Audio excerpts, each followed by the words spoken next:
Describe your first day at school. You should say, where was it? What happened?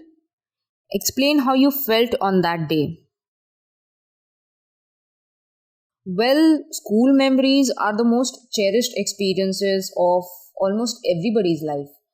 I acquired my pre primary, and secondary education in the same school, which is the Saraswati Vidya Mandir located in Mumbai. I vividly remember the first day of my school.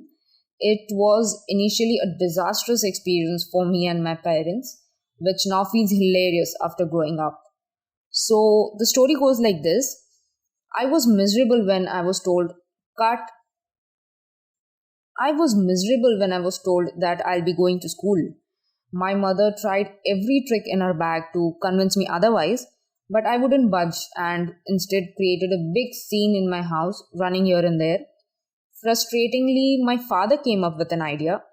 He told me to stop crying and that he's taking me out to buy my favorite chocolates. However, he actually took me to the school and handed me over to the teacher who took me inside the classroom. I started walking towards the classroom, staring angrily at my father all this while. All things said, once I was inside the classroom, the teacher made me sit on the bench with some students I instantly became friends with. So I realized school is not such a bad place after all. I spent the remaining days studying, laughing, and playing with my friends and had a great experience. To top it all, as soon as I got home, I found my entire family laughing at me and poking fun, especially my father and grandfather. So, overall, it was an all's well that ends well experience.